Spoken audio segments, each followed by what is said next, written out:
हाय masters, कैसे हैं आप लोग सब? सब बढ़िया। तो आज हमारा चौथा दिन है मास्टर सीरीज़ सेक्शन का। कुछ रिक्वेस्ट आ रही थी कुछ लोगों की तरफ से कि सर आप टॉपिक जो पढ़ा रहे हैं वो तो समझ में आ रही है, बट जो टॉपिक्स आप अभी तक कवर कर चुके हैं उनसे कुछ क्वेश्चंस अगर डिस्कस हो जाए तो और मज़ा आ जाएगा।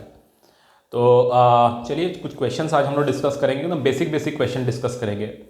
एक चीज़ आप लोग जान लें कि अगर आपका बेसिक ठीक हो जाता है, अगर आपके फंडामेंटल्स किसी भी टॉपिक के ठीक हो जाते हैं, तो उन टॉपिक्स पर आप खुद बहुत सारा चीज़ों को एक्सप्लोर कर पाएंगे और बेटर समझ पाएंगे। तो चलिए आज कुछ क्वेश्चंस को डिस्कस कर लेते हैं। जिन लोगों ने चैनल को अभी तक सब्सक्राइब नहीं किया वो प्लीज़ सब्सक्राइब कर लें, शेयर करें, और जिन्होंने सब्सक्राइब किया है, शेयर किया है, उनको तहे दिल से धन्यवाद कि आप लोग के सपोर्ट की वजह से ही आज हम लोग यहाँ तक पहुँच पाए हैं। तो चलिए आज की क्लास को स्टार्ट करते हैं। तो कुछ क्वेश्चंस हमें डिस्कस करने हैं आज। तो जैसा एक क्वेश्चन है कि आपको अगर बोलेगा कि मान लीजिए ये एक ग्राफ दिया हुआ है, ठीक है। मैं पूरे क्वेश्चन के डिटेलिंग में नहीं जाऊंगा, कॉन्सेप्ट को समझाऊंगा, आप लोग समझने की कोशिश करेंगे। यहाँ रेजिस्टेंस है और यहाँ टेम्परेचर है। तो रेजिस्टेंस और टेम्परेचर का अगर ग्राफ ड्रॉ किया जाता है, अगर मान लीजिए वो ग्राफ कंडक्टर्स का होता है, ठीक है, अगर वो ग्राफ कंडक्टर्स का है, कंडक्टर्स का, तो सॉरी, कंडक्टर्स में क्या होते हैं कि टेम्परेचर के साथ रेजिस्टेंस इंक्रीज करता है। रेजिस्टेंस जो है वो टेम्परेचर पर डायरेक्टली प्रोपोर्शनल होता है।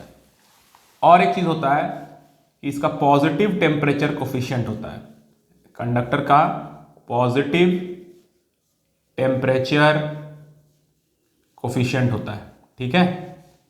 ये आप याद रखिएगा।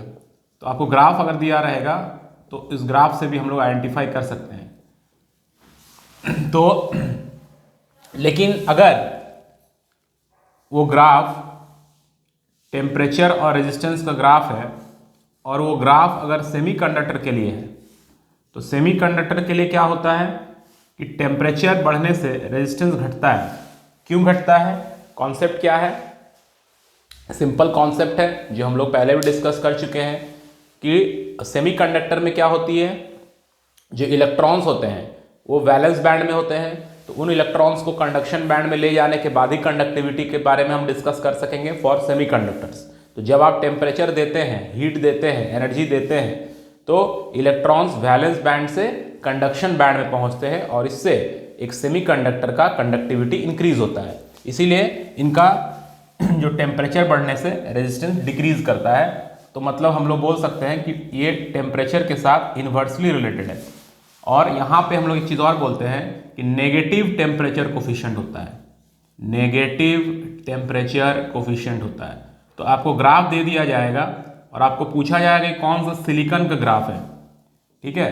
आपको ग्राफ दे दिया जाएगा और पूछा जाएगा कि इनमें से सिलिकॉन का ग्राफ कौन सा है, ठीक है। तो सिलिकॉन यानी कि सेमीकंडक्टर, तो सेमीकंडक्टर का मतलब है टेम्परेचर के इंक्रीज होने से रेजिस्टेंस डिक्रीज करेगा। तो आप इस आंसर को टिक करेंगे। बात समझ में आ गई आप लोगों को? मैं पहले ही बता रहा हूं, एकदम क्वेश्चन को डिटेल में नहीं जाएंगे, मैं आपको कॉन्सेप्ट समझाऊंगा और उन कॉन्सेप्ट के बेसिस पर आप लोग देखेंगे। आपके पास जो भी क्वेश्चन बैंक है, मैं भी क्वेश्चन कुछ प्रोवाइड कराऊंगा आपको, उनमें से इजिली क्वेश्चन बन जाएगा। आप कॉन्सेप्ट को पकड़िए, ठीक है। दूसरे क्वेश्चन में आते हैं।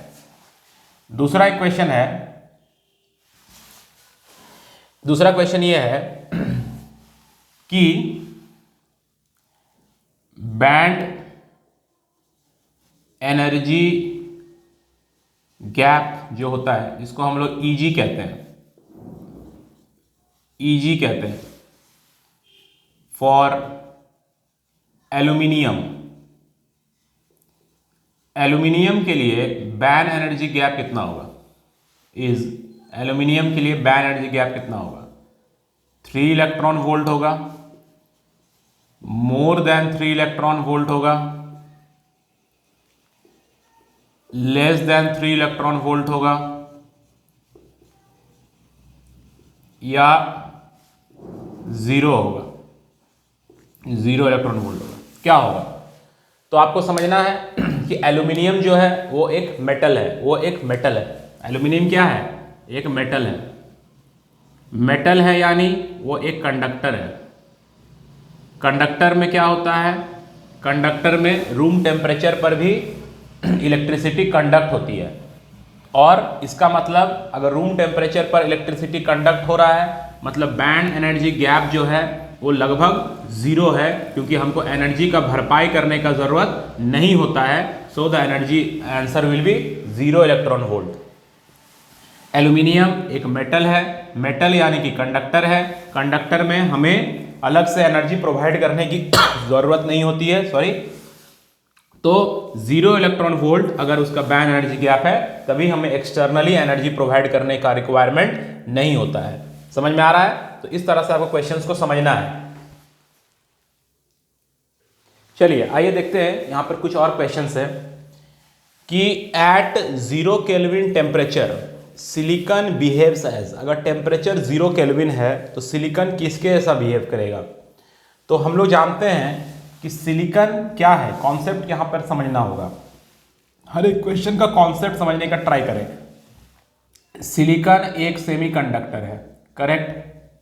सिलिकॉन एक सेमीकंडक्टर है, ठीक है। जो सेमीकंडक्टर होता है उसको एक्सटर्नल हीट देने से कंडक्शन बैंड में इलेक्ट्रॉन्स पहुंचती है वैलेंस बैंड से और कंडक्शन होता है। 0 केल्विन टेम्परेचर का मतलब कितना होता है? -273.15 डिग्री सेल्सियस। इसको हम लोग 0 केल्विन टेम्परेचर बोलते हैं, या इसे एब्सोल्यूट जीरो टेम्परेचर कहा जाता है जहां पर इलेक्ट्रॉन्स का भी कोई मोशन नहीं होता, इलेक्ट्रॉन्स भी रुक जाते हैं, रेस्ट में आ जाते हैं। तो इसका मतलब एट 0 केल्विन टेम्परेचर या -273.15 डिग्री सेल्सियस टेम्परेचर पर इलेक्ट्रॉन्स का कोई मूवमेंट नहीं होगा, मतलब कोई भी इलेक्ट्रॉन वैलेंस बैंड से कंडक्शन बैंड में नहीं जा पाएगा। मतलब वो सिलिकॉन जो कि एक सेमीकंडक्टर है उसका कंडक्टिविटी जीरो होगा। अब इसमें से कंडक्टिविटी जीरो किसका है? कंडक्टिविटी जीरो प्लास्टिक का है, बिकॉज प्लास्टिक एक इंसुलेटर है जो इलेक्ट्रिसिटी कंडक्ट नहीं करता है। तो ये हो जाएगा आपका आंसर। क्लियर है? चलिए नेक्स्ट क्वेश्चन में चलते हैं।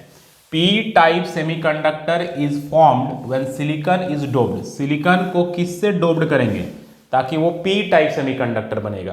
तो जर्मेनियम से तो नहीं होगा, बिकॉज जर्मेनियम खुद ही एक सेमीकंडक्टर है, तो एक सेमीकंडक्टर को एक सेमीकंडक्टर से डोप नहीं कर सकते हैं। इंडियम, इंडियम आपको इसमें थोड़ा सा पीरियोडिक टेबल का भी नॉलेज होना पड़ेगा। इंडियम जो है वो ग्रुप 13 का एलिमेंट है जो कि एल्यूमिनियम के बाद आता है। फॉस्फोरस जो है वो ग्रुप 15 का एलिमेंट है, और कोई बोरा एनी मेटल, किसी भी मेटल से हम लोग डोप्ड कर दे तो हो जाएगा। तो हम लोग जानते हैं कि हमें पी टाइप बनाना है। पी टाइप का मतलब क्या है कि वहां पर पॉजिटिव हमारा स्पीसीज आएगा, पॉजिटिव एंटिटी आएगा। पॉजिटिव एंटिटी कौन होता है? होल्स होता है। होल्स का मतलब क्या होता है? इलेक्ट्रॉन की कमी होती है। इलेक्ट्रॉन की कमी कब होगा? जब बॉन्ड इनकम्प्लीट होगा। सिलिकॉन 4 बॉन्ड बनाएगा, इंडियम 3 बॉन्ड बनाएगा, क्योंकि ग्रुप 13 में आ रहा है। एक इलेक्ट्रॉन की कमी हो जाएगी बॉन्ड में और वो पी टाइप सेमीकंडक्टर बनेगा। इसीलिए पी टाइप सेमीकंडक्टर बनाने के लिए सिलिकॉन को इंडियम या किसी भी ग्रुप 13 के एलिमेंट से डोप्ड करेंगे। तो दिस इज द आंसर। ठीक है, चलिए अब आते हैं नेक्स्ट क्वेश्चन में। ये बहुत ही इंपॉर्टेंट कॉन्सेप्ट है, यहाँ पे इस चीज को ध्यान रखें, बहुत लोग इसमें मिस्टेक करते हैं। The net charge on N type semiconductor, N type की जगह पर पी टाइप भी हो सकता था, ठीक है, कि net charge on P type semiconductor, concept same है। देखिए, चाहे वो पी टाइप हो चाहे एन टाइप हो, वो न्यूट्रल ही रहेगा, उस पर नेट चार्ज कुछ नहीं होता है। क्यों नहीं होता है? आप बोलिएगा सर अभी अभी आपने कहा कि यहाँ पर तो होल्स मतलब पॉजिटिव चार्ज आता है, एन टाइप में हमारा इलेक्ट्रॉन्स यानी नेगेटिव चार्ज आता है, तो फिर न्यूट्रल कैसे हुआ? देखिए, किसी भी बॉडी में चार्ज तब आता है जब उसमें से, उस बॉडी में से कुछ बाहर निकल जाए। हम लोग क्या कर रहे हैं? हम लोग जानते हैं कि जब एन टाइप सेमीकंडक्टर बन रहा है तो हम फॉस्फोरस उसमें ऐड कर रहे हैं, ठीक है। तो आप जब फॉस्फोरस उसमें ऐड कर रहे हैं तो फॉस्फोरस का एक इलेक्ट्रॉन बच जा रहा है, जो बॉन्ड में नहीं जा रहा है, वो फ्री हो जा रहा है। लेकिन फॉस्फोरस तो अभी भी न्यूट्रल है ना। ऐसा तो नहीं हुआ कि फॉस्फोरस से एक इलेक्ट्रॉन बाहर निकल गया या फॉस्फोरस में एक इलेक्ट्रॉन आ गया, वो उस मटेरियल के अंदर ही है, बस जस्ट फ्री है। मतलब आपके पास एक घर है, उस घर में मान लीजिए 10 लोग हैं और उसमें से एक इंसान जो है उसका किसी के साथ कोई रिलेशन नहीं है, वो फ्री है उस घर में, लेकिन है तो उस घर के अंदर ही ना, और उस घर में जितने पॉजिटिव चार्जेस हैं उतने ही नेगेटिव चार्जेस भी है। बात समझ में आ रही है? फास्फोरस में अगर 15 इलेक्ट्रॉन है तो 15 प्रोटॉन भी है। फास्फोरस का एटम जो है वो न्यूट्रल है, बस एक इलेक्ट्रॉन फ्री होके चलने लगा, बट है वो फास्फोर उस सब्सटेंस के सॉरी उस सब्सटेंस के अंदर ही, ठीक है। तो इसीलिए, और अगर हम लोग पी टाइप की भी बात करें तो आपका एल्यूमिनियम जब हम ऐड कर रहे हैं तो एल्यूमिनियम का जो एक इलेक्ट्रॉन की कमी हो रही है, जिसके कारण उस बॉन्ड में एक होल आ जा रहा है इलेक्ट्रॉन की कमी को दिखाने के लिए, लेकिन है उसमें 13 प्रोटॉन और 13 इलेक्ट्रॉन ही, मतलब एल्यूमिनियम का एटम भी न्यूट्रल है। तो ये आप हमेशा याद रखिएगा कि चाहे वो एन टाइप हो चाहे वो पी टाइप हो, वो रहेगा न्यूट्रल ही। बस उसमें चार्जेस क्या होते हैं, वो चार्जेस फ्री हो जाते हैं और पार्टिसिपेट करने लगते हैं कंडक्शन में, बट वो सब्सटेंस के अंदर ही है, सब्सटेंस से बाहर नहीं आ गए हैं, ठीक है। ये बहुत ही इंपॉर्टेंट कॉन्सेप्ट है, इसको दिमाग में रखिएगा। बहुत लोग इसमें मिस्टेक करते हैं कि एन टाइप है तो नेगेटिव कर देते हैं, पी टाइप है तो पॉजिटिव कर देते हैं। नहीं, अगर वो इलेक्ट्रॉन उस सरफेस से बाहर निकल जाता देन ऐसा हो सकता था, बट वो सरफेस में उस सब्सटेंस में ही है। समझ में आ रहा बात को? उस सब्सटेंस के अंदर ही है। मतलब आप एल्यूमिनियम ऐड कर रहे हैं तो एल्यूमिनियम में 13 आप ऐड किए तो ये ऑलरेडी न्यूट्रल है, जीरो है, बस इसका एक इलेक्ट्रॉन कम है इसमें, इसीलिए वहां पर एक होल क्रिएट हो रहा है, इलेक्ट्रॉन की वैकेंसी दिख रही है, ठीक है। उस बॉन्ड में एक इलेक्ट्रॉन कम हो रहा है। और आप फास्फोरस ऐड कर रहे हैं तो ये भी न्यूट्रल है, इसमें 15 एटम इलेक्ट्रॉन है तो 15 प्रोटॉन भी है, ये भी न्यूट्रल है, ठीक है। इस बात को समझ रखिएगा कि कोई भी अगर पूछता है कि what is the net charge on N type semiconductor और पी टाइप सेमीकंडक्टर, तो नेट चार्ज में कुछ नहीं होता, वो न्यूट्रल होता है। N type semiconductor preferred over P type semiconductor. हम लोग एन टाइप को क्यों प्रेफर करते हैं? पी टाइप में और एन टाइप में अगर हमें तुलना करना रहे या चूज करना रहे तो हम लोग किसको चूज करते हैं? एन टाइप को। क्यों? क्योंकि एन टाइप में हमारा मेजॉरिटी कैरियर्स कौन होता है? मेजॉरिटी कैरियर्स इलेक्ट्रॉन्स होते हैं, और पी टाइप में हमारा मेजॉरिटी कैरियर्स होल्स होते हैं, करेक्ट। और मैंने कहा था कि इलेक्ट्रॉन्स की मोबिलिटी जो है वो होल से ज्यादा है, इसीलिए हम लोग एन टाइप को प्रेफर करते हैं, इसमें कंडक्टिविटी ज्यादा पाएंगे। तो electrons have greater mobility than holes, ये होगा आपका आंसर, ठीक है। तो इस टाइप के बहुत सारे क्वेश्चंस, छोटे छोटे क्वेश्चंस को आप बनाएं पहले।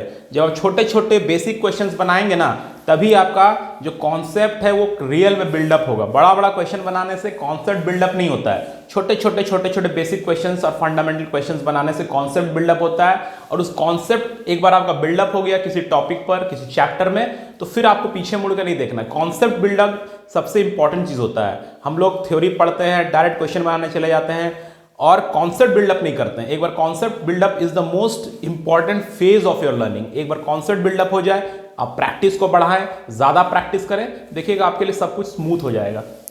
तो और क्वेश्चंस पर भी हम लोग डिस्कस करेंगे, क्योंकि अभी हम बहुत सारे टॉपिक्स जो एक्चुअल में जहां से क्वेश्चंस आते हैं वो हम लोग अभी तक कवर नहीं किए।